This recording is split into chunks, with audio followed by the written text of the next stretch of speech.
to Reads, now on SpideyDo.com, as we review, of course, Spider-Girl's World.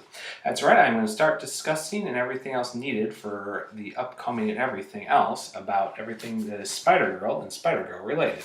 So let's check it out, shall we?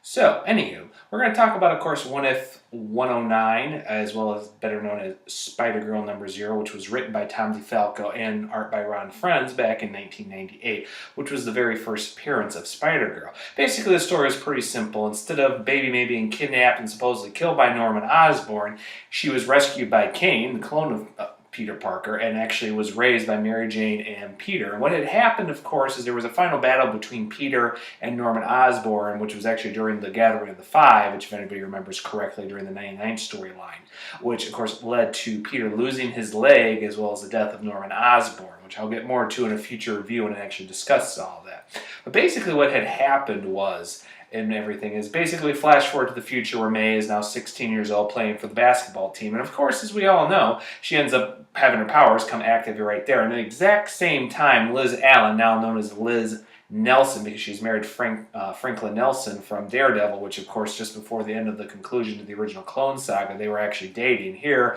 Tom Falcon decided to go with the storyline. But basically the caused Normie Osborn, who's better known as the grandson of the original Green Goblin, take on his father and grandfather's identity, and his, of course, is to revenge on the Peter Parker family. Eventually lures out Peter and everything else, and Mary Jane comes clean with May about exactly how her father was Spider-Man. Basically taking a costume, which was one of Ben Reilly's original Spider-Man costume, becomes the sensational Spider-Girl and ends up to defeat Normie. Well, it was meant originally to be a one-shot story, because by the end, May actually burned the costume at the end of it in a fire pyre, but when we pick up with issue number 1, which takes place basically a few weeks after, May decides to continue the tradition of Spider-Girl, but puts on kind of a ninja costume, ends up dealing with her second supervillain known as Mr. Nobody, who is an assassin with teleportation abilities, been working for, as it's revealed, the Kingpin, who is now in prison and running his organization through prison. Basically, by the end of the issue, and supporting cast members have been established by issue number 1, May, of course, dons and becomes officially Spider-Girl from here on out, even though her father is not aware of it, or her mother for that instant, though it's a little obvious coming up in a couple other issues.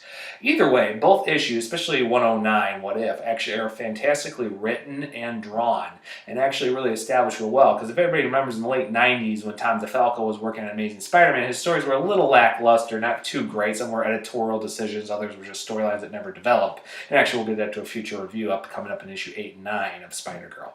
But basically, both issues establish everything with May Parker, really get into it with the whole, not only with great responsibility, with great power comes great responsibility, but of course, as Peter found out, when he failed in his responsibility, people died. But May learned that when she succeeded, people lived. It was an opposite, which was a really cool and refreshing view of taking Spider-Man to the next generation. There was a huge promotion for this back in the summer of '98. Bob Harris, who was editor-in-chief at the time, was promoting it. There was a huge Spider-Girl panel, as well as putting up A-Next, which was the Avengers: The Next Generation, as well as J2, who was the son of the Juggernaut, which actually capitalized off the Juggernaut trying to reform towards the late 90s, and then again about 5 years later. But of course, as we all know, that never really came about of anything too. But they were great series that started. But it was huge, amazing how Marvel was behind the MC2 line at that time, which tended to wane after about a couple years later, following the end of the main line, except for Spider-Girl, which continued and continued to continue. So I will give both issues A's.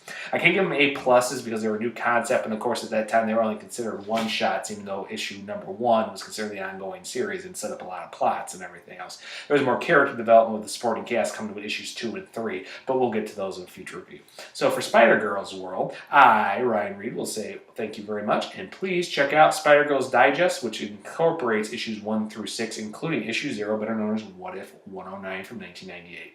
And I will see you later at Spidey Dude and Spider-Man Crawl Space, and of course right on my own blog at Comics Habit. See you then, and good night.